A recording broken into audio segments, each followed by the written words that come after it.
kwamba Kenya alikuwa amekusudia kutenda siku ya leo, atatenda kwa utukufu wa jina lake. So straight away to the word of God. Kutoka katika kitabu cha Mathayo, tugiye gusoma muri Mathayo 27 from verse 45. Amen. Mathayo mtakatifu, kitabu cha Mathayo mtakatifu chapter 27 ibice 27 from verse 45 tukiendelea tugakomeza. Na niko na imani kandi mfite kwizera hata wale vijana ko bano basore, yes, umukobwa na basore, yes, bano bakobwa na basore, amen, amen, wenye wako na imani kandi bafite kwizera na matarajio kandi bategereje kusoma hizo lugha zingine or other languages, bashobora no kuba basoma izo nimi uko tubivuze. Neema iko, ubuntu burahari, neema iko, ubuntu burahari, kwa sababu Mungu ni wa neema, uko imani yacu ni ubuntu. Na ukipokea Yesu, niyo wakiye Yesu, ile tu tunaambiwa in the book of Romans chapter 10 verse 9, tuzi yuko usomye mu gitabo, ukishapokea Yesu, iyo winjiye wakiye Yesu katika kitabu cha Romans or other mu gitabo cha Roma chapter 10 ibice 7 verse 9, umurongo wa 9 inatuambia, aratubwira ngo ukishasikiliza neno, niba wumvishije alafu baadaye uamini kwa roho yako ama kwa moyo wako, wizere mu mutima wawe ya kwamba Yesu alikufa na akashinda kifo, yuko Yesu yapfuye kandi akazuka akaba yaranesheje urupfu, utaokolewa, uzakizwa. Na tunajua ukipokea Yesu, kandi twizeye yuko wakiye Yesu umepokea yote, wabonye byose. Amen, amen. Kila kitu chenye unahitaji, icyo wifuza cyose iko ndani ya wokovu, kiri mu gakiza. Vile tu kama wapendwa wametoka kushuhudia mahali hapa, nkuko baba zashuti zacu abavandimwe bamaze gushima, ya kwamba kuna wakati mwingine hawangepata hata chakula, yuko hari igihe batabonaga n'ibyo kurya, lakini baada ya kupokea Yesu, ariko bamaze kwakira Yesu, siku ya leo, uyu munsi Yesu anawalisha, Yesu anabagaburira na anawavalisha kandi akabambika. Amen, amen. Bwana asifiwe. Mwamashimwe. So that is a living testimony. Hiyo ni ushuhuda ambaye inaishi, kandi nibwo buhamya nanjye nabayemo. Wacha tuamini na tuombe. Reka mbere ya byose dusenge. Baba, katika jina la Yesu Kristo, data mu izina rya Yesu Kristo, nataka nikushukuru mchana wa leo, ndagushimiye kuri aya manwa kwa sababu ya damu yako, kubera ku buntu bwawe na neema mapenzi yako n'ubushake bwawe n'ubuntu. Kiomba Roho Mtakatifu, turasaba Mwuka Wera uchukue nafasi, ufate umwanya.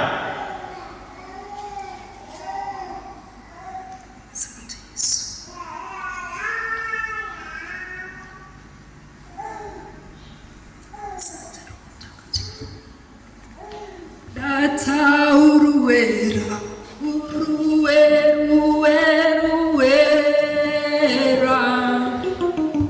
imani nyiringa Baba isi yose,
Ninakushukuru Yesu kwa sababu ya uaminifu wako. Rokotoro Masaya Baba, nasema ni asante kwa upendo wako jemedari. Uinuliwe upewe sifa kwa matendo yako.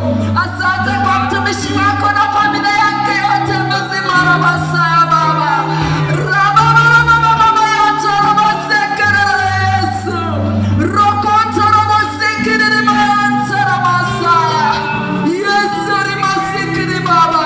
Holy Spirit,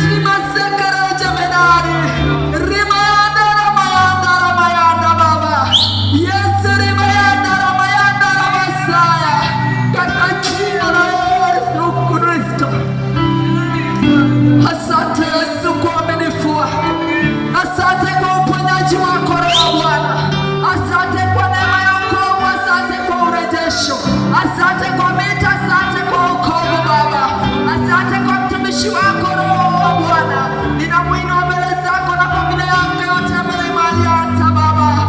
Kapanguze machozi hata uone madhara ule Masaya. Yesu, Yesu, rokota na masaka na ni Masaya Baba. Yata na masaka na ni vijana, rokota na masaka na ni mayata Baba. Wayanda Baba, rima yata Yesu, rokota na Masaya, yete na ni Masia, rima yanda, rokoto, rima sikiri, rima yanda, rima Sia Yesu, rokoto, jemedari, rima Masaya. Yesu, ninakushukuru. Asante kwa uaminifu wako. Asante kwa damu uliyomwaga msalabani. Asante Roho wa Bwana kwa upendo wako. Asante Yesu kwa nguvu zako. Asante Roho wa Bwana. Uinuliwe ukawe sifa kwa matendo yako. Ukaponye kwa utukufu wa jina lako. Ukaokoe kwa utukufu wa jina lako. Ukarimasaya kwa utukufu wa jina lako. Ukaachilie breakthrough yako Roho wa Bwana. Ukirimasaya ni zote katika jina la Yesu Kristo. Nikirimasaya na moto wa Roho wa Bwana ikirimasia katika jina la Yesu. Tunakubariki Yesu. Tunasema ni asante. Nikikuomba ukachukue nafasi kwa madhabahu. Mapenzi yako yakapirimasia hali zote katika jina la Yesu Kristo. Mwanzo na wewe, mwisho na katikati Baba. You are Alpha. Asante Yesu. Asante Roho wa Bwana. Asante Mtakatifu. Asante Jemedari. Asante Baba, maana ni wewe ndio tumekuita na tuko na imani utatenda katika jina la Yesu. Tunakushukuru, tunasema ni asante. Ukawainue walio wadhaifu, walio wanyonge, ukawarejeshe kwa utukufu wa jina lako. Achilia moto wa Mtakatifu ni maombi Yesu, na urejesho wako na uponyaji wako. In the mighty name of Jesus Christ, tunasema ni asante, maana unastahili na kutosha. Anza na sisi, nena pamoja nasi, na ni katika jina lako Yesu Kristo safi aliye Bwana tumeomba na kuamini. Amen.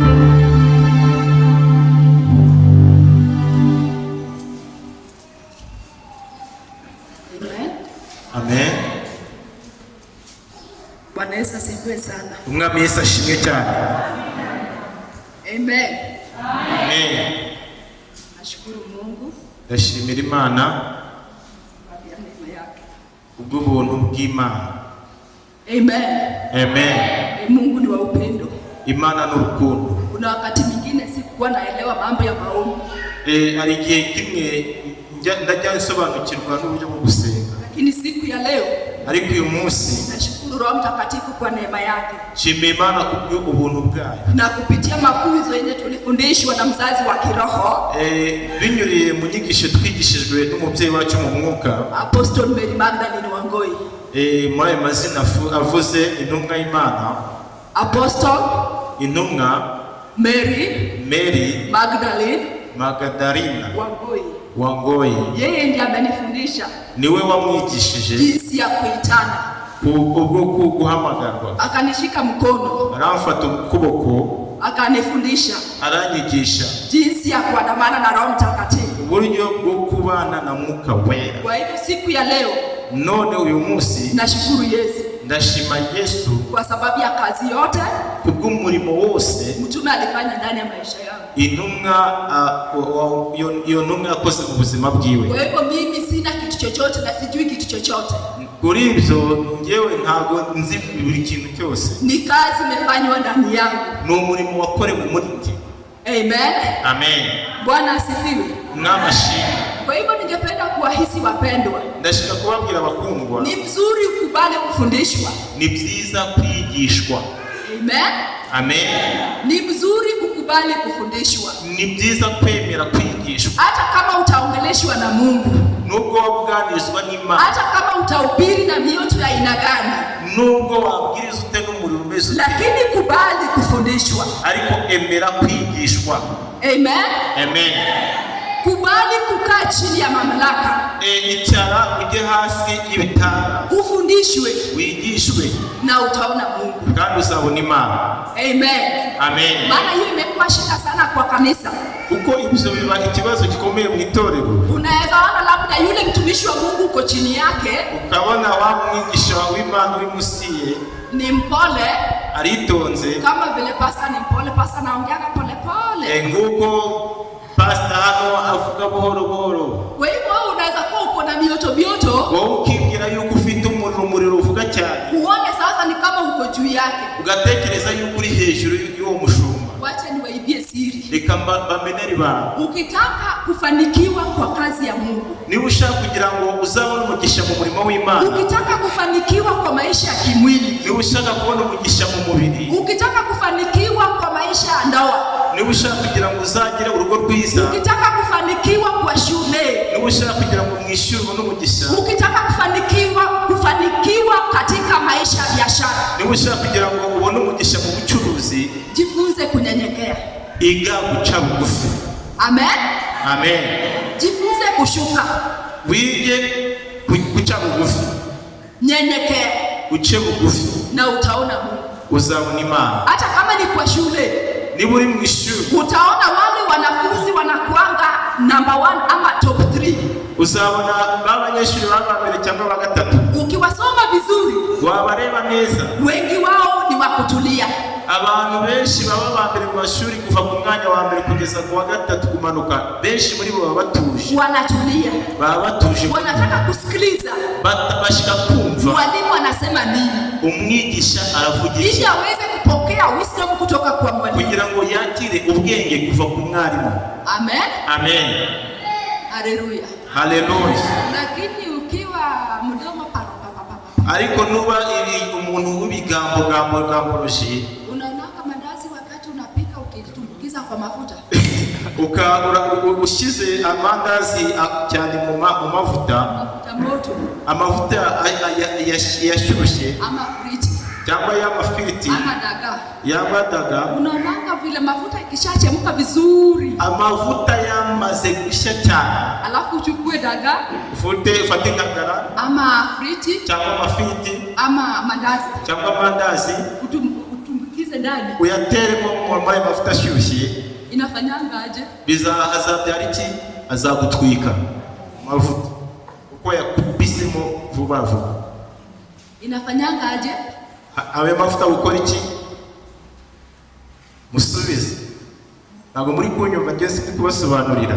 Iyo uramutse ufasha amavuta ukayatera ukayashyira n'amandazi cyangwa se indagara zigize, ugapfa gutereramo amavuta ukora iki?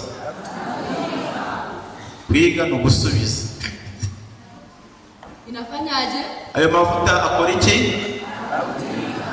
Anakuchoma. Hata kama itakuchoma, but kuna vile zinarukanga na makelele. Nubwo atagutwika ariko umva uburyo asakuza kasamuka hejuru. Sivyo? Amen. Amen.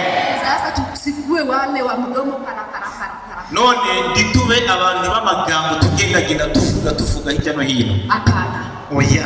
Tuambie Roho Mtakatifu, tubwire Umwuka Wera atusaidie, adufashe tuweze kuvumilia, tugire kwihangana, tunyenyekee, duce bugufi, tufundishwe, twigishwe. Wakati wa Mungu ikifika, igihe cy'Imana nikigera, utaenda kufungua kanisa, uzajya gufungura itorero hano. Wakati wa Mungu ikifika, igihe cy'Imana cyageze, na mtumishi wa Mungu na n'umukozi w'Imana atakubariki, azaguhesha umugisha. Lakini ukipasua kanisa, ariko nuca mitorero, hata hiyo yako pia itapasuliwa tu. Nawe iwawe uzajya naho hazasenyuka. Amen. Amen. Haleluya. Amen. So ukisikia kama ni Mungu anakutumia sana ama unaongeleshwa sana, niba wumva wewe Imana igukoresha cyangwa ikuganiriza, ni mzuri kuconsult mtumishi wa Bwana. Ni ngombwa kugira ngo ugire inama umukozi w'Imana. Unaenda kwake, ukajya iwe, unakaa naye chini kwa ofisi, kicara mu biro byiwe, unamwambia, ukamubwira ngo mtumishi wa Bwana, umukozi w'Imana, mimi nimekuwa nikisikia nikiongeleshwa ABCD, njyewe naganirijwe A kugeza C, na atakupatia mawaidha kandi azaguhereza inama. Amen. Amen. Inaweza kuwa unaweza omba zaidi vile unaona ni kama haombi. Ushobora kubusenga cyane cyangwa ukabona ko we adasenga. Lakini the truth of the matter is, ariko ikirusha, Mungu anajua Imana izi yule mwenye ako kwa madhabahu, uyu muntu uyoboye wicaye na mwenye anaamilia madhabahu, wubashye ibicaniro. Kwa hiyo mafuta inatoka hapa, amavuta ava hano ikiflow akagenda muri mwe. Amen. Amen. Amen. Amen. Mungu atuwezi kulia jaro. Twebwe ntabwo dushobora kurira inzara Kama wanadamu ng'abantu. Unaweza sema ushobora kuvuga ntabwo ngewe nshobora guhagarara umugore protocol ngwino hano tugendane. Upande wa Mungu hakuna hiyo.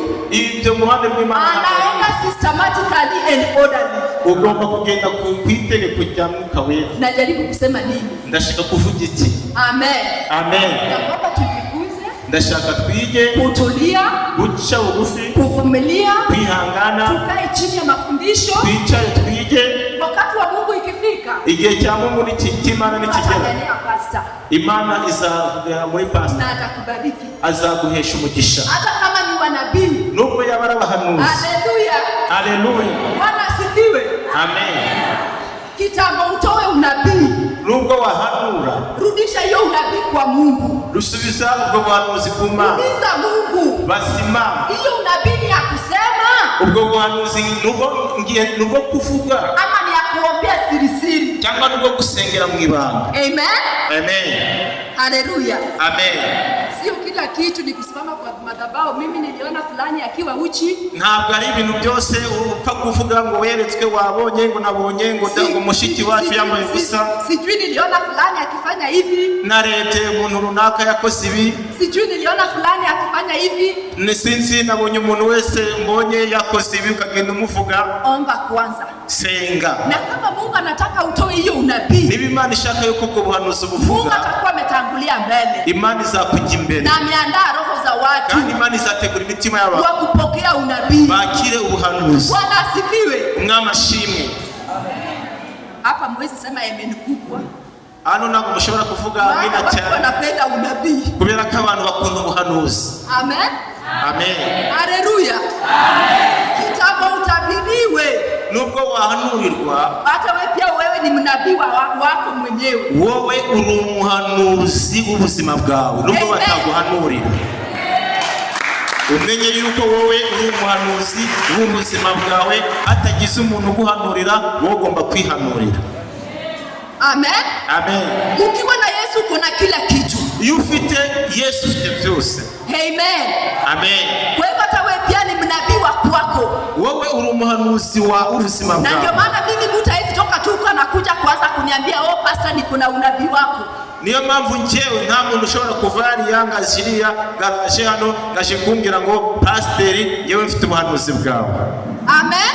Amen. Hata mimi pia ni mnabii. Nanjye ndi umuhanuzi. Na kama Mungu ako na ujumbe, niba Imana ifite ubutumwa, Mungu anaandanga roho ya mtu. Imana itegura umutima w'umuntu. Amen. Amen. Mungu anatangulia kuandaa roho ya mtu. Imana itangira gutegura umutima w'umuntu. Ukiwa na message ya mtu, ufite ubutumwa bw'umuntu, Mungu anakuanga ameongelesha huyo mtu hata kitambo ufike. Mbere yuko wowe umugeraho, Imana iba yarangije kumugeraho kuganiriza. Unakuwa na connection ya kiroho. Bisaba rero kwerekwa mu mwuka. Amen. Amen. Hata saa zingine unaweza kosa kuongeleshwa. Igihe kimwe ushobora kuba utaganirizwa, lakini utasikia, ariko kumva. Umekuwa na hiyo maombi, umekuwa na hiyo maombi. Kumva muri wowe ufite gusenga, urumva ufishaka gusenga. Alafu Mungu anakuja. Ariko Imana ikaza. Anakujibu. Imana ikagusubiza. Ya mtumishi wake. Kunyura mu mukozi wawe. Bwana pewe sifa sana. Imana ihabwe icyubahiro. Wacha kanisa la Bwana. Reka itorero cy'Imana. Tuweze kuweka Roho Mtakatifu mbele. Dushire Umwuka Wera imbere. Na atatusaidia. Kandi azadufasha. Roho Mtakatifu atatusaidia. Imana Umwuka Wera azadufasha. Haleluya. Amen. Atajua tunataka nini. Umwuka Wera azamenya dushaka iki. Na atatupatia. Kandi azaduhereza. Kama ni wakati wa kukula, niba ari ikintu cyo kurya, ataleta chakula. Imana izazana ibyo kurya. Amen. Amen. Kama saa hii sasa nimejua watu wameanza kuangalia masaa. Niba abantu batangiye kureba masaa, hapana, sisi tunatoka hapana saa 10 hakuna shida. Sasa watu wameanza kuangalia masaa. Abantu batangiye kureba masaha, wanaanza kupiga hesabu, batangiye kubara. Leo nitapika sombe. Njewe uyu munsi ndateka isombe. Ama nitapika maragwe. Cyangwa ndateka ibishyimbo. Amen. Amen. Huyu Roho Mtakatifu mwenye naongea juu yake hapa. uyu mwuka wera ndimo ndavuga hano yeye mwenyewe atakusaidia ni nini unafaa upike na unafaa ukule nini. Wera gufasha azicyurarya n'icyo ugomba kunywa uyu mugoroba. Sasa zingine unaweza piga hesabu za sombe cyangwa wowe ushobora kubara imibare y'isombe. Amekutarajia amekuwekea nyama. Ariko umwuka wera we yaguteguriye inyama. Ariko uri kuvuga ngo aryisombe. Unaona tu sombe. Wowe ukibonera isombe gusa. Haleluya. Amen. Amen. Amen. Na kama ni wale wachungaji, na bala bashumba, kazi yetu ni kuchunga roho za watu. Umurimo wacu ni kurinda imitima y'abantu. Maana watu wamepitia majeraha mengi sana huko nje. Kubera ko abantu buze ibigeragezo byinshi hano. Kuja kwa nyumba ya Bwana. Iyo baje mu nzu y'Imana. Kuwafariji. No kubahoza. Na kuwapatia tumaini. No kubahereza ibyiringiro. Ya baba yao bado anaweza. Kuko so ashoboye. Amen. Amen. Na kama na wainjilisti. Na bale bavuga butumwa. Kazi yenu iko huko kwa kiwanja. Aho muri hariya mutuye. Amen. Amen. Haleluya. Amen. Mwinjilisti kazi yake iko kwa kiwanja. Umuvuga butumwa umurimo we uri hariya mu hanze mu kuvuga ubutumwa. Kuhubiria wenye hawajaokoka. Kubwiriza abantu batarakizwa. Waweze kupokea Yesu. Kugira ngo bakizwe. Wakuje kwa nyumba ya Bwana. Baze mu nzu y'Imana. Hiyo ni kitabu cha Ephesians. Aho niko Abefeso bavuga. 4 verse 11. 11. Amen. Wewe wajiye he? Wewe ugiye he? Anenda ala mari.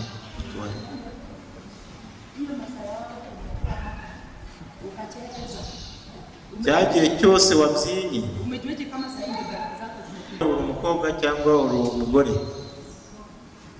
Ni data. Inoha.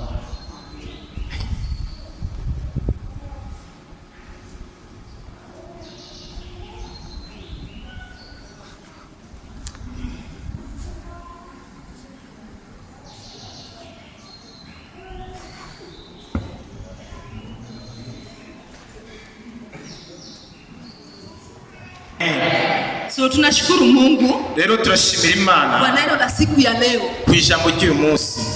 Nilisema tutasoma from the book of Matthew chapter 27. Navuze ko turasoma mu gitabo cya Matayo 27. From verse 45.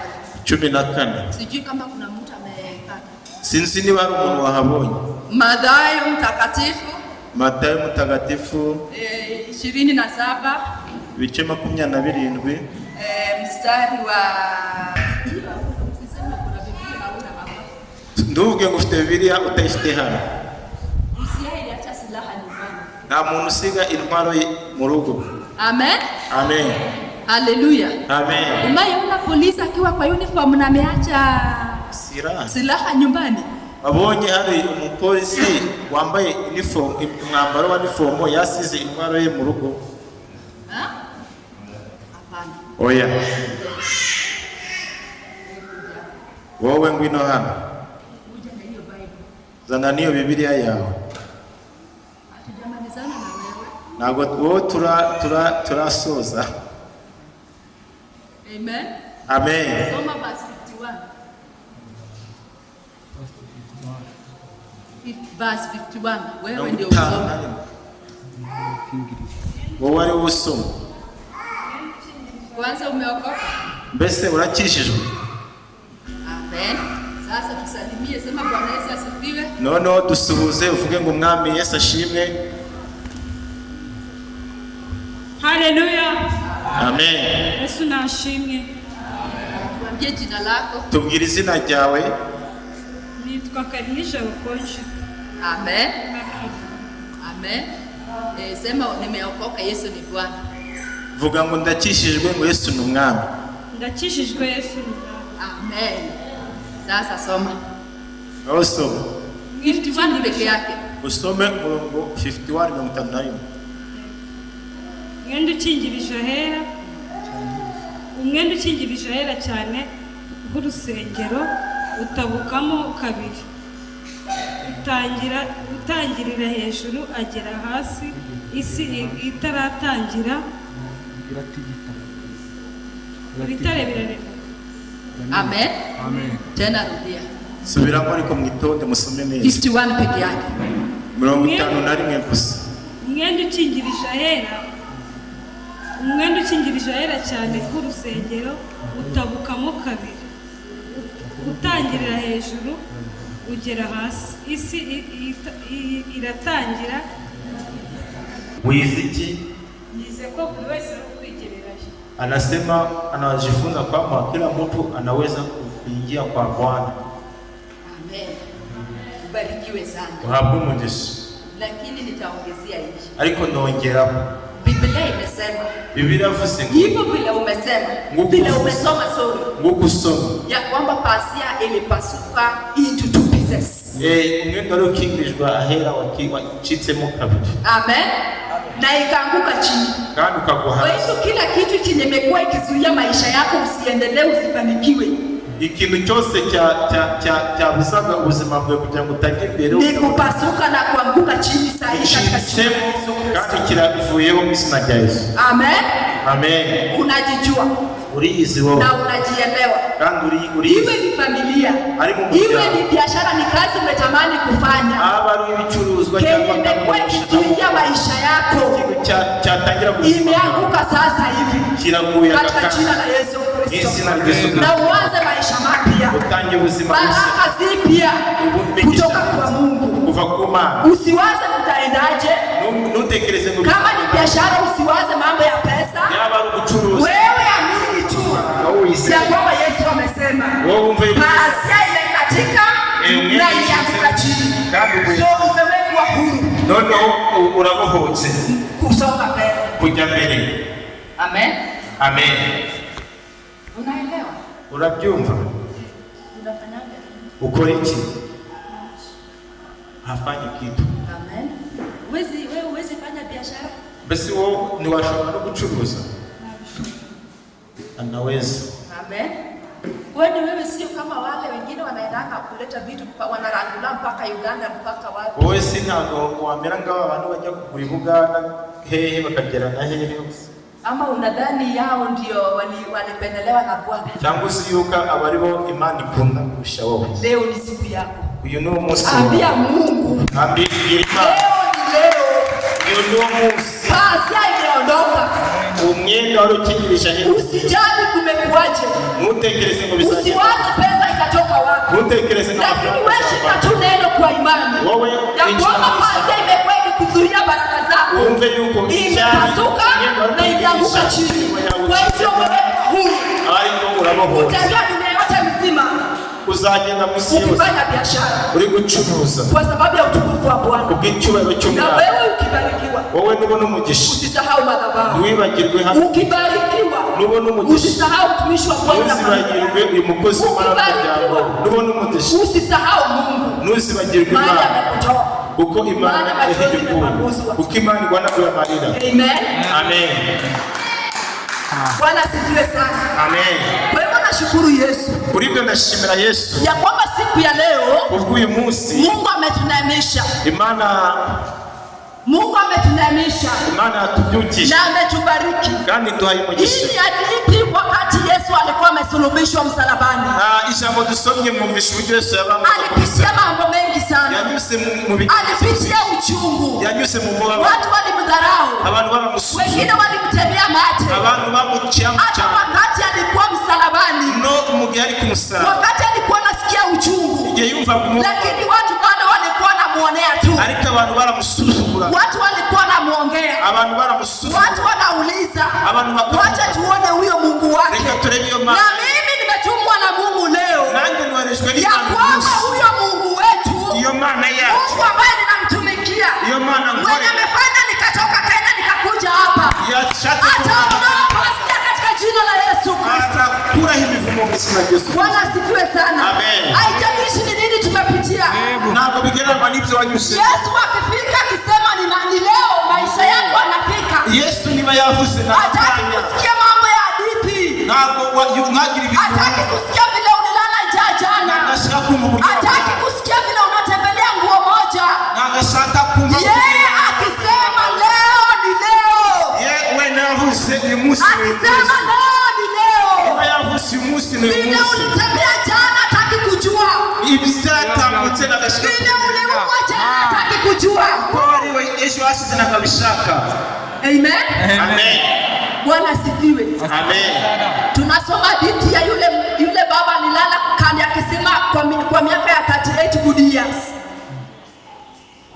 Yule alilala kando akisema wao ndo waraye ku munsi ku kisima kwa miaka mu myaka wa mugabo 38 years 38 hakukuwa na mtu akukuja kumsaidia. Ntabwo yari afite umuntu wo kumufasha wa kumshika mkono kugira ngo amufate ukuboko. Malaika anakuja, malaika yaza, wale wenye wako na watu wao abafite abantu babo wanakuja wanawasaidia akabafasha kwa sababu walikuwa wagonjwa kubera ko bana barwaye na walikuwa na watu wao kandi bari bafite imiryango kuangalia bakamuremo kubareba. Malaika akikuja kwa kisima, niba malaika aje mu kidendezi, wale wenye wako na watu wa kuwasaidia baba bafite imiryango bakabafasha, wanakuja wanawashika, bakamufata, wanawashika, bakabaterura, wanamuingiza, bakamwinjiza mu kisima, anapokea uponyaji, agakira.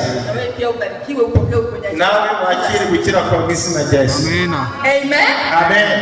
Lakini huyu mwanaume ariko uriya mugabo hakukuwa na mtu wa kumsaidia. Na mungu yari afite kumufasha. Inaweza kuwa umesoma mpendwa, inaweza kuwa umesoma, ushobora kuba warasoma, lakini kwa sababu hauna mtu wa kukushika mkono, wewe unafite umuntu hata kazi huwezi pata, na kazi ushobora kukabona. Haleluya. Amen. Kwa sababu gani? Kubera hauna mtu wa kukushika mkono. Wewe unafite. Lakini nataka kushukuru huyu mwanaume wa wanaume, nataka kushukuru Simba wa Yuda. Yeye akikuja kwa maisha yako, hahitaji mtu mwingine, anakuja akiwa wote, yeye anakushika mkono. Haleluya.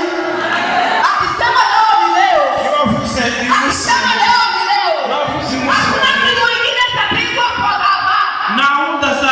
Akisema leo ni leo, hahitaji kukonsulti mtu mwingine, hataenda kuuliza mtu mwingine kwamba unaonaje yule ndugu. Nibariki leo ama nisibariki. Mungu sio wa hiyo. Mungu sio wa hiyo. Akisema ni leo, leo ndio siku yako. Umwenda rero cyabutsemo kabiri. Amen. Amen. Amesema pazia imeraruka. Yaravuze ngo umwenda wakigirije Na imeraruka kwa vipande viwili. Wacitse n'ibice bibiri. Na imeanguka. Kandi kwa hasi. Kwa hivyo wapendwa, none usikubali kukatalia pazia. Nuwebere ko umwenda Mungu amesema imepasuka, imepasuka. Imana yavuze ngo wacitse mu Wacha ianguke chini. Uweze kupokea maisha mapya. Usishike jana yako. Usishike wewe kufata maisha yako ya jana. ubuzima bwawe bwahashize. Wachana nayo. Wacha ianguke chini na kazi yako.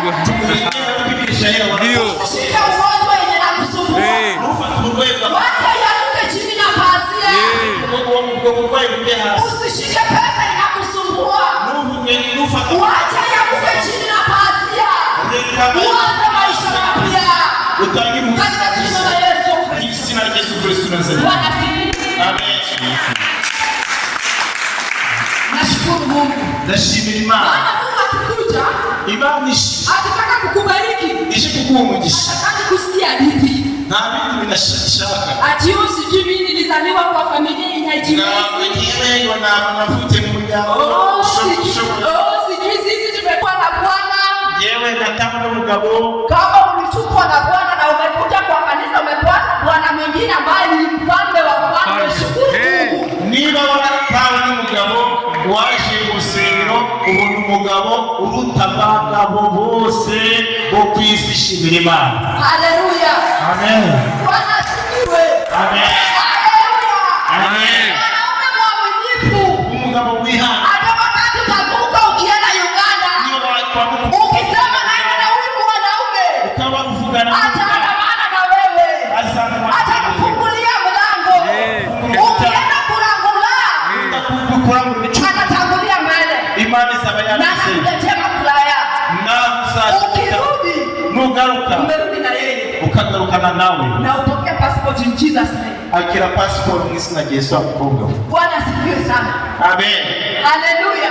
Amen. Kwa hivyo tunaongelea mambo ya imani. Tulivuga amagambo yo kwisi. Mimi sina injili ya miujiza. Jewe ntabwo mfite ubutumwa bw'ibitanga. Sina hiyo injili. Ntabwo ubutumwa. Lakini niko na injili ya mwenye miujiza. Jewe mfite ubutumwa bwa nyiri. Ambaye ni Mungu mwenyewe. Wewe ni Imana gani? Haleluya. Amen. Miujiza itaisha. Ibitangaza bisara. Lakini ukiwa na mwenye miujiza, kugira ufite nyiri hautaishiwa kamwe. Ntabwo uzarangira nafsi. Amen. Haleluya. Amen.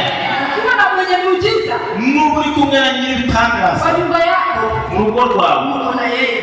Muri kumwe. Ukitembea kwa barabara, ugenda mu muhanda, uko na yeye. Uri kumwe nawe. Lakini kama ni miujiza, niba ni ibitangaza, miujiza unapata tu pale na inaishia hapo. Uzaba ibitangaza birangirire hapo. Ni kama ndizi. Kama ndizi, ni kimwe na ndizi ni kuza. Ndizi yenye imeiva. Ni ndizi ni lora bitoki mushaka. Wahishi. Unakula, ukawunya, alafu unachukua maganda, warabizo ukora hivi, unatupa. Wakora ibishishwa ukabifuka. Amen. Amen. Kwa sababu ulikuwa na haja tu ya ndizi peke yake. Wewe uko warushaka kuja kunuza umwumbati. Sasa katikati ya umbati na ile mti yake unapewa ya chagitoki uende upande ile tu mti yake ile tu nini ya kupanda ndio itoe umbati sijui umwumbati chakiti sio watera kikaza umwumbati. So unataka kupanda washaka gutera uko nayo kwa boma yako ushire mu murima mu mwambaro wawe ama unataka yenye imeiva cyangwa se wewe urashaka kubidera ibishita gushaka ibyahi. Unataka gani? Urashaka iki? Bineheza byahiye byahiye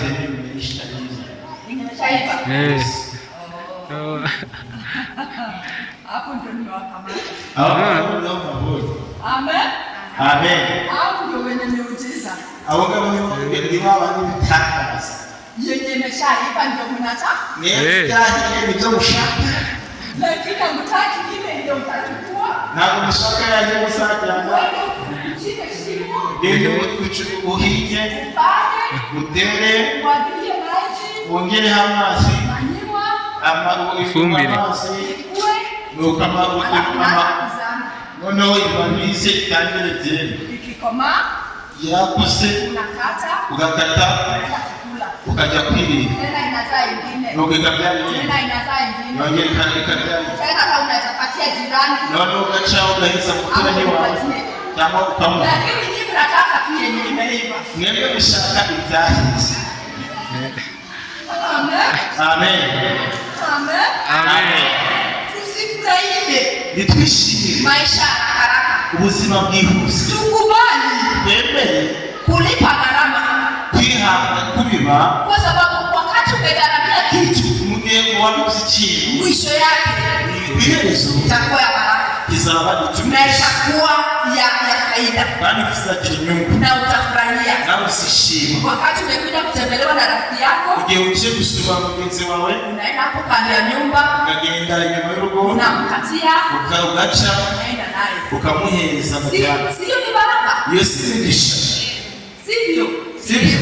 Lakini kama umenunua tu yenye imeiva kwa soko, itamaliza siku ngapi? Ariko niba ugiye kugura imyumbati yahiye ikamara iminsi ingahe mu rugo iwawe? Watu unamnisamehe. Unajua huku watu wanajua kukula. Sio abantu benshi ntabazi kurya. Sio kama sisi tunakula tukiangalia mambo ya kesho.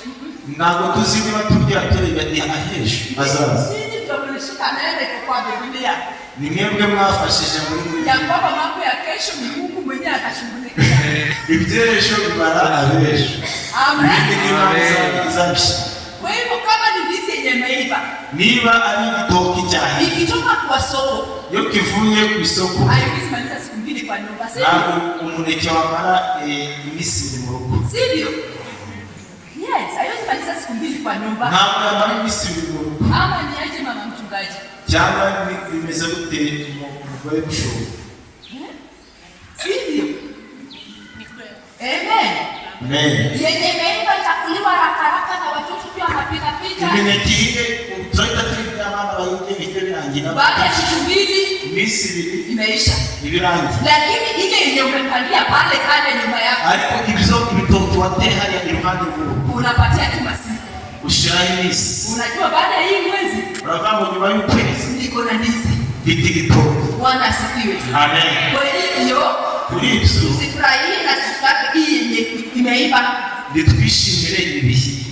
mambo ya haraka itaisha pia. Nisha kukanya birangira. Kwa hiyo tuachane na miujiza, reka turekane bila tupokee mwenye miujiza twakire ibintu ambaye ni Mungu mwenyewe. iliya maana yonyine. Tabia kwa barabara, mugenda mu munsi unamwambia mkawera, ukabwira mukawera, nisaidie, fasha, niongoze, yobora, unataka nipande gani? unashaka nzamuke ngende mu modoka yihe? Amen. Amen. Sio kuona tu gari na umesharukia. Nobona imodoka ngiye gusimbukiramo yose. Ulisa Roho Mtakatifu. Baza mwuka wera. Unataka nivae gani? Urashaka namba? Nipande gani? Urashaka nzamuke mu yihe modoka? Amen. Amen. Sisi hivi ndio tumefundishwa. Twebwe niko twigishijwe Kwa kila kitu. ku kintu cyose. Kama ni chakula. Niba ari byo kurya. Si ati chakula kishafika kwa meza. Ntabwo ari ibiryo byose bigeze ku meza. Na umeambiwa karibu. Niba bakubwiye mu karibu. Na Urakanaje? Nawa pole. Karaba buhoro. Lakini huku naambiza Mungu. Uri kubaza Imana. Unataka nikule. Mwuka wera unashaka biki? Kama hutaki. Niba udashaka. Na mimi sitaki. Nanjye simbishaka. Na kama unataka. Niba ubishaka. Kule na wewe. Usangire hamwe. Na ukikula na yeye. Musangira na mwuka wera. Utaumwa na tumbo. Ntabwo uzaribwa mu nda. Lakini kama umekula na roho wataki. Niba unurya umutima wo gushaka. Atakoroga hiyo tumbo. Iyo nda yawe uzaribwa. Amen. Amen. Na kwa sababu hata kwa kanisa haukutoa sadaka. No mu rusengero niyo mpamvu gatanga ituro. Sasa najua Yewe ndabizi. si ulijiwekea zile pesa haukutoa sadaka. Urabizera amafaranga ajya gutura. Nataka ni huku ina tumbo. Urashaka urashaka Usiende kwa daktari. uribwe ayo mu nda ayo mafaranga wanze gutanga mu rusengero agiye hanze kwa dogiteri. Amen. Zingine ni punishment za Mungu. Ibindi ubundi burwayi ibihano by'Imana. Na ndio maana wapendo ni mzuri kujitolea kwa kazi ya Bwana. Niyo mpamvu ari byiza gutura mu nzu y'Imana. Tukisoma kitabu cha Malaki ama Malaki, Niba dusomye mu gitabo cya Malaki, tumeruhusiwa na Mungu Imana iradusaba ya kwamba tumjaribu kwa matoleo, tuyigerageze mu maturo. Amen. Amen. Hapo tuki tumepewa kibali cha kujaribu Mungu. Niho twaherewe uburenganzira bwo kugerageza Imana. Lakini sasa kama unakula kila kitu, niba urya buri kintu cyose, ikifika wakati wa sadaka, niba ageze igihe cyo gutura, yani ni kama sasa wewe ndio umeanza maombi. aho ngaho utangiye amasengesho. Wakati wa maombi ilikuwa wakati wa maombi. Igihe cy'amasengesho ni igihe cy'amasengesho. Wakati wa kuabudu ilikuwa igihe cyo kuramya cyaba. Wakati wa kutolea Mungu sadaka ni kumtolea. Igihe cyo guhereza Imana ituro ukuri muha. Amen. Haleluya. Amen. Maana hapo sasa tunakuanga na Mungu. Hano tukina tukiambiwa sasa kiongozi ameshasema watu watoe sadaka. Muyobozi yavuze ngo abantu batanga amaturo. Tuimbe tukitolea Bwana sadaka. Turirimbe tugutanga amaturo. Sasa hapo ndio utaona yule mwenye hatoi. Wao ndio udatura. Azayimba anaje mu mwuka. Wakati wa kuimba ni wakati wa kuimba. Igihe cyo kuririmba ni igihe cyo kuririmba. Wakati wa kusimama hapa. Ni igihe cyo kurata kuhimbaza. Wakati wa kutoa sadaka. Wabonye ukuntu bari gusimbuka. Igihe cyo gutura no gutura. Na wapende wache niwaibie siri. Reka mbibiri ba. Na wale watakubali kushika hii neno. Nabemera kumvira ijambo. Mutakuja kushuhudia hapa. Muzaza gutanga ubuhamya hapa. Mukitaka kuona baraka. Niba mushaka kubona imigisha. Muze kutoa. Mwige gutanga. Amen. Mukitaka kuona Mungu. Niba mushaka kubona Imana. Wacha mfuko yako ikue wazi. Reka umufuka wawe ufunguke. Ujye gutura amaturo. Yes, ufunguke kabisa in Jesus name. Ufunguke mizina ya Yesu.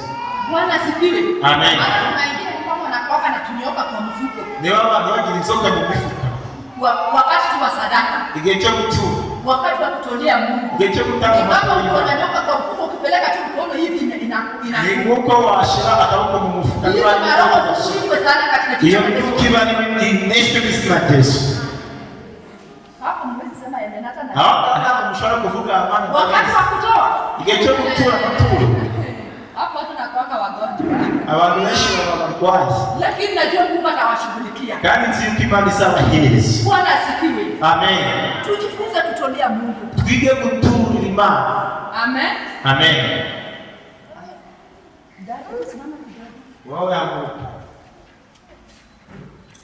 Hiyo kitani ni pesa ngapi? Kwa mwambaro uguranga sangahe? Kuchuma. Amen. 10,000. Na hiyo na itashona. Mbese ndio yarangije kutotwa cyangwa wao Kila kitu. Na sinaona vile uko smart. Sinaona umeze neza, ambaye neza. Alafu sadaka ukuje utoe 100. Ariko umuntu wambaye neza akaza agatanga 100. Abantu benshi bakora bambaye neza. Mfite ibintu aribyo. Umesikia hiyo? Mfite ibyo bintu. Umesikia hiyo? Umesikia? Amesikia. Amen. Ukitaka kuona Mungu, nushaka kubona Imana, ukitaka magonjwa na mashida zitoke kwako, uburwayi ufite n'ingorane niba ushaka ko bikuvaho, jifunze kutolea Mungu. Wowe wige guhereza Imana. Na utaona vile Mungu atakushughulikia. Ugiye kubona ukuntu Imana igiye kuzagushira hejuru. Amen. Amen.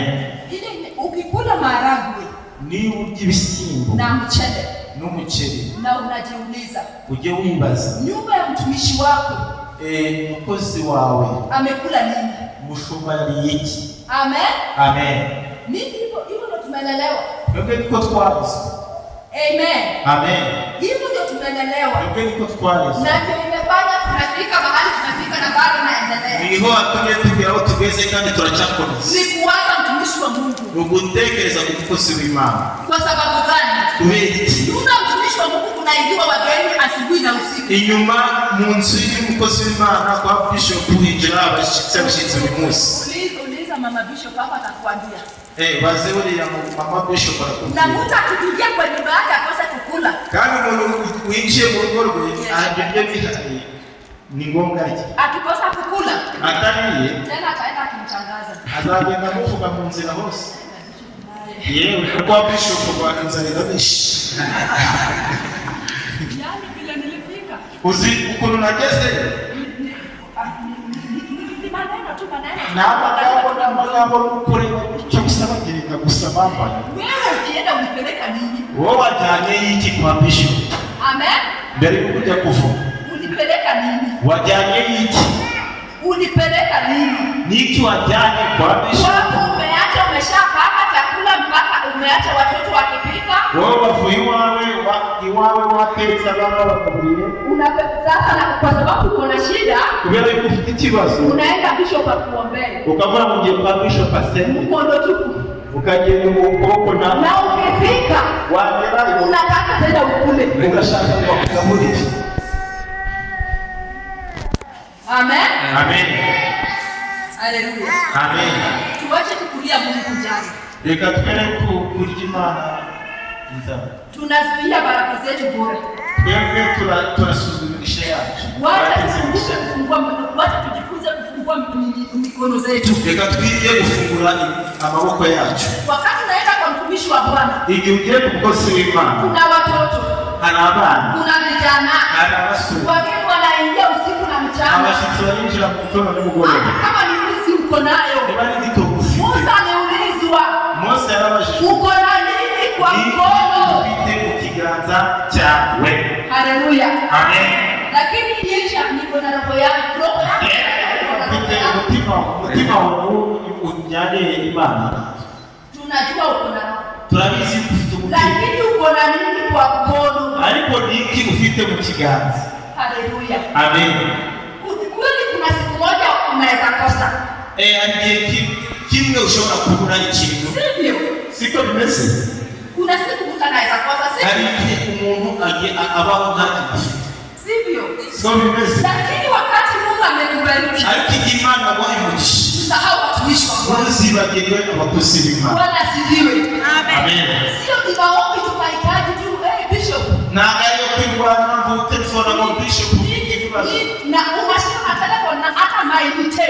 Uwezi mwekea. Wowe wiri gutelefona abantu bose ariko nta n'umusiri umuhereza Bishop iniki. Mimi sijakana usiku yewe nsinda ijoro Mungu imeniuma. ntabwo nasinziye mu Na ndara hivyo ni vile ulitakandisha maharagwe na dagaa na nini. nuko wariye indagara ibishyimbo byose Ukakosa kuomba. ukareka gusenga Unapigia bishop simu. warangiza unatehamagara bishop Unisaidie kwa maombi. umfashe gusenga Ukimaliza warangiza wewe unaendelea tena na kukula. ukakumbukana Wewe hujui hata kama nipata maziwa ya kunywa chai. wowe ntabuzi uburyo yabonye n'amata yo kunywa icyayi. Haleluya. Amen. Wacha tujifunze kutumikia Mungu na kidogo chenye Mungu ameweka kwa mikono. Reka twige gukorera Imana na dukeya Imana yashize mu biganza byacu. Amen. Amen. Kama uko na ng'ombe, Niba ufite inka, ng'ombe imezaa, inka yabyaye, ukikamua maziwa, nukama amata, weka ingine kwa chupa, ayandi ashyire mu icupa, kimbiza kwa mtumishi wa Bwana, yajyane kwa umushumba wawe, na utaona Mungu. uzabona Imana. Kama uko na kamoga, Niba ufite imboga, beba kidogo, fata dukeya, peleka kwa mtumishi wa Bwana. uzijyane ku mukozi. Maana Biblia imetuambia Uko bilitubwira, tulete chakula kwa nyumba ya Bwana, uzane ibiryo mu nzu kwa y'Imana. sababu Mungu anajua Kubera ko Imana izi. kuna wale wanaingia kwa mahitaji usiku na mchana. Hari abantu bajya mu byifuzo kuvamo na nijoro. Haleluya. Amen.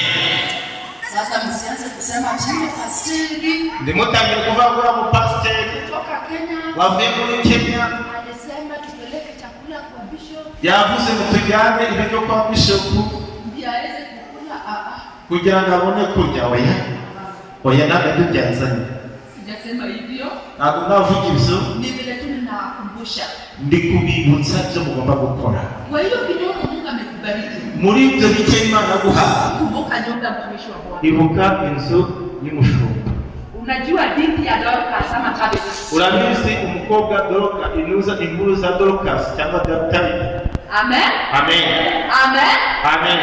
Alifufuliwa kwa sababu ya kuomba sana. Yazutse kubera gusenga cyane. Hapana.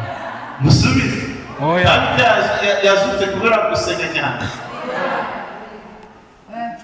Wow. Bado tuko pamoja. Turacyari kumwe. Nimesema nini ya mwisho? Wewe, huyu. Wewe tu wewe. Wow. Icyani bavuze iki? Simama. Ago. Ahita yigendera agasohoka yabajya guhagarara muri jaride bakajya kwiganirira inkuru. Nimuzabe nk'abo. Amen. Murabyumva? Ndashaka ko mugomba gutuza. Ntabwo ubizi neza igihe cy'ishyamba. Ni hahandi Imana ishobora kuguhereza impano yo guhimba mu gihe harimo ijambo. Amen. Kugira ngo uzasohore nuza siti. Sibyo? Amen. Maana hiyo ndio maombi yangu. Kuko ngewe niyo masengesho yanjye. Na Mungu awabariki. Imana ibahe umugisha. Na mkiimba muimbe kivyenyu, sio kama vile wengine wanaimba. Nimuririmba muririmbe ibyanyu atari by'abandi mujya mubona hanze byo kurahura. Mnaambia Roho Mtakatifu tunahitaji revelation yako. Mwebwe turashaka ishurirwa ryawe. Yego. Na akawapatia ufunuo za nyimbo. Umwuka urazabahereza iyerekwa ry'indirimbo. Bila mtamtukuza. Uburyo muzamuramya. Mpaka mtuwe CD. Kugeza igihe muzasohora CD. Amen. Muko na uniform? Mufite uniform? Hapana. Unasikia bila mjifu hapo na nguvu? Tungushukuru asubisha haya n'imbaraga. Hapo sasa ameguswa.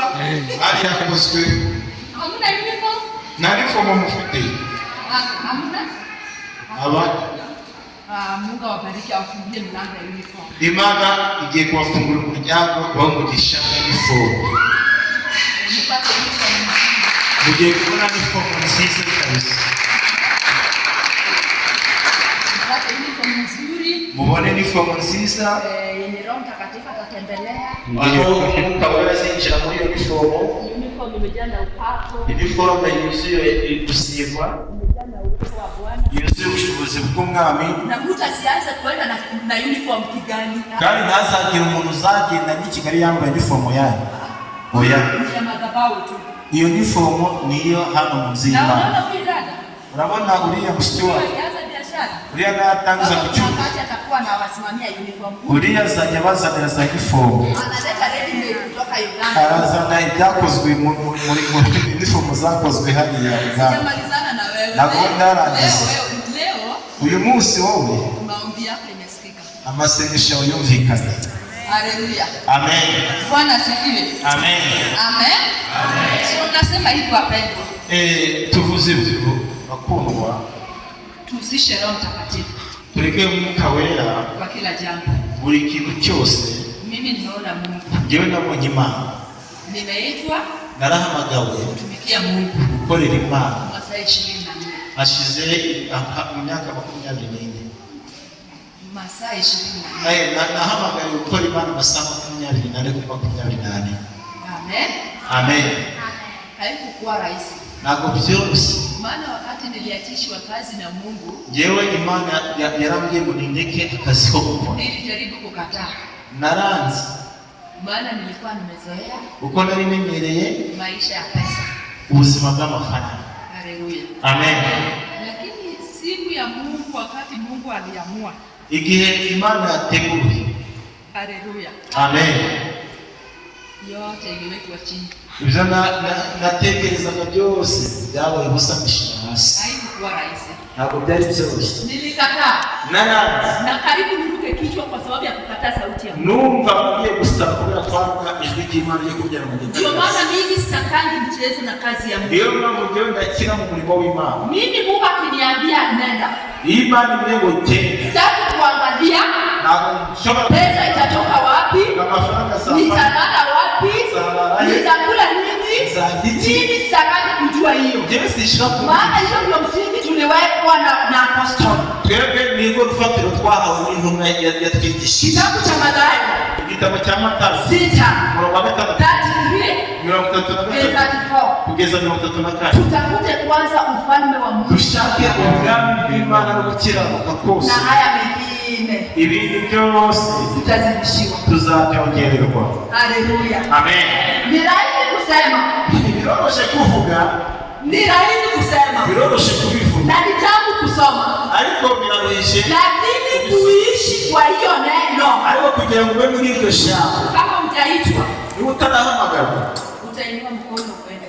uzahita amaboko yawe azamura Bwana ukawugende, ukabona basaza, Utawahudumia, uzabagaburira, watabarikiwa, bazamugisha, wajenge manyumba, ubaka amazu, wanunue magari, bagure amamodoka, wapewe mapromotion, bashije hejuru, lakini ariko hawawezi kumbuka ntabwo bashobora kwibuka ya kwamba huyu ndio mtumishi wa Bwana alinifungulia baraka. uyu umukozi w'Imana niwe wansengeye kugira ngo. Lakini wacha niwaambie, Reka mbabwire. haleluya. Haleluya. Kwa nini nawaambia mbariki mtumishi wa Mungu? Kubera iki nababwiye ngo Kwa mwishe sababu rwose. Mungu ataamua Kubera ko Imana izafungura. kutumania kutoka mahali pengine, Imana izafungura umugisha handi na mtaibika.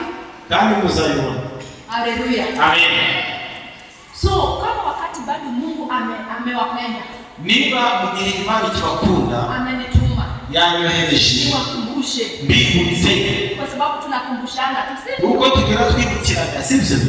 tunakumbushana tu, Turibukiranya n'abakundwa. mambo yote tunajua, Ibintu byose turabizi maana iko kwa Biblia. kuko biri mu ijambo ry'Imana. Tukisoma Old Testament N'uwo twavuga iri sezerano rya kera, tunasikia vile wale kitu chote ingetoka kwa shamba, turumva ukuntu ibintu byose byavuye mu murima, hata hawangeweka kwa mdomo, vitambua tubize kwa madhabahu. kandi ntabwo bazanaga umunwa gusa ngo bazanye hano kugura icyaha. Sina hivyo kwa Biblia, Si biri mu bibiri ko batangiye ibitambo, sivyo? siko bimeze? Amen. Amen.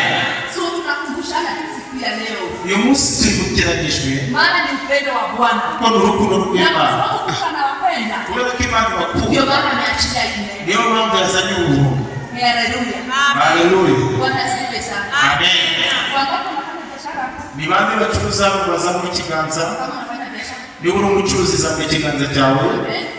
Amen. Amen. Kama unafanya biashara, inua mkono juu. Niba ucuruza zamura ikiganza cyawe muke. Amen. Kwani wewe unafanya nini? Wowe ukora iki?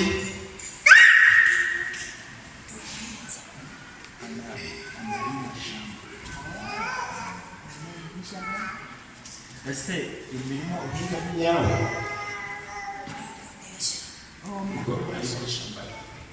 Sasa nalimanga nini? ese uhinga iki?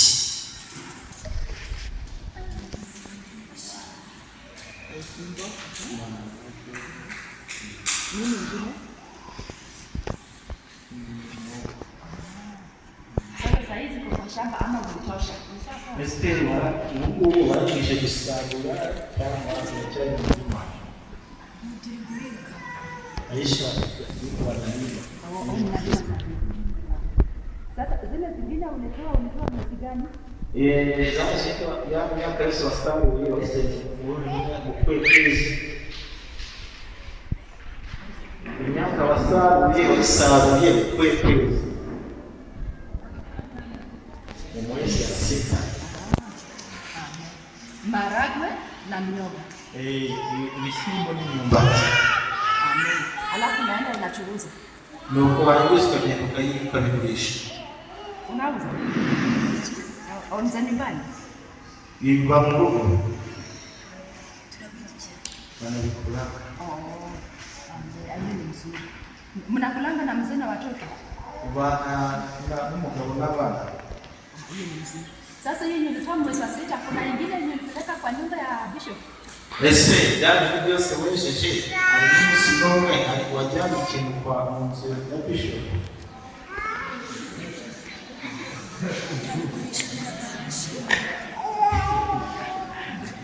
Ase wanauzishaka kisha wanapanga shukrani. Hiyo ni mzuri. Nimeuliza ndabasha hiyo maharagwe na miogo ulitoa kwa shamba.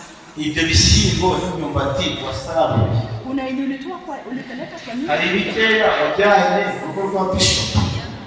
Kuna yenye ulipeleka hapa kwa kanisa? Hari ibyo ugeze kuzana hano mu rusengero. Hapana. Na ni mzuri mtu kukua wazi hivyo bila kuwaza. Kandi ni byiza ko umuntu avuga muzima akavuga. Sasa sitakuambia kitu. Wewe unakimubwira. Nimekuachia roho. Ndetse umwuka wewe. Aongee na wewe. Aganire nawe. Amen. Amen. Roho, si unaongeleshwa na Mungu? Wewe unajua kuvuga Imana nini kuvugisha? Sasa vile unaongeleshwa na Mungu, uko Imana ikuganiriza. Hata hiyo upande mwingine pia uongeleshwe. Kandi no kujihande Imana ndio kusanya. Wangapi wanafanya biashara niliona mikono. Ni wale wachuruza na mwenye wanazamura. Amen. Uchuruzi ki?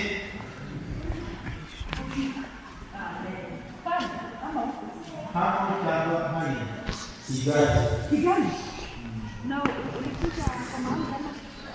Wajisema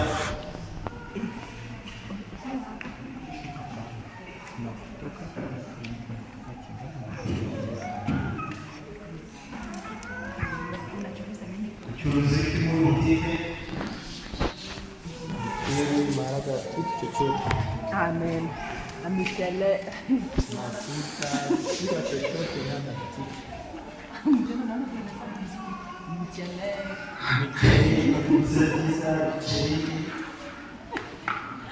Amen. Amen. Mama kitaka kile. Ese ni mzozo na hakuyaje kuongea kwa watu kwa lakini leo roho ametuleta hapa. Barikiwe sana. Mungu akubariki sana. Imani. Na hiyo siku ingine ukirudi kuomba hapa, Ndio mimi sana kukusaidia. rudi na mfuko. Uzaza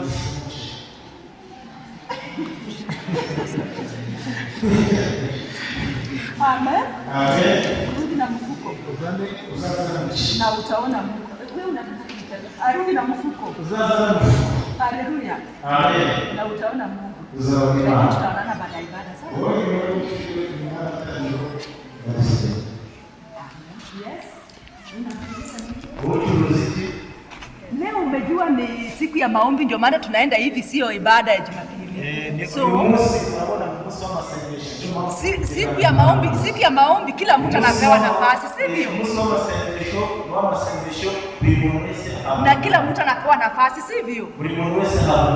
Amen. Sivyo? Yes, mpaka ukitoka kwa nyumba ya Bwana unasikia kweli nimetoka kuongea na Mungu wangu. Haleluya. Yes, so mkuwe free kabisa. Mkuwe wazi kabisa. Ukisikia uko na swali yenye Roho Mtakatifu anakusukuma kuuliza, unauliza swali. Kwa sababu ibada ya katikati ya wiki ni ya kujifunza. Amen. Amen. Amen. Yes. Yeye anafanya restaurant. Wapi? Hapa mkati. Kwa hivyo sasa kukula tutaenda kukula hapo. Unapikanga kuku? Wewe kuja kukula hizo uteka moto. Hapana. Unapika nini? Uteki. Ateka mchele. Tangu fungue hiyo biashara kuvawa fungura ibyo bicuruzwa umai alika mtumishi wa Bwana ama mama pastori, mwambie pastor mama mchungaji na kuomba niko na haja na wewe ukuje. Munsi yufuje kushuma kwa basi, alafu mnaongea tu akikula nyama na anateremsha na fanta, unamwambia hiyo ndio nilikuwa nimekuitia kwa leo. Hii kazi yangu basi.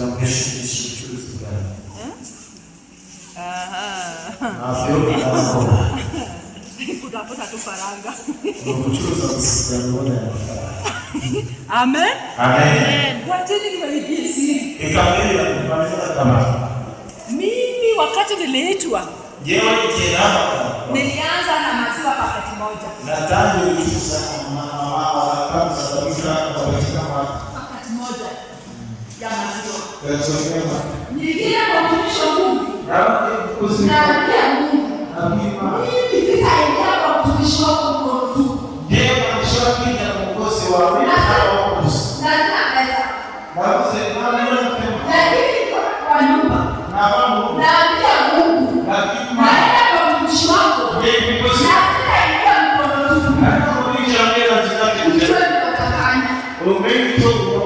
Haleluya. Amen.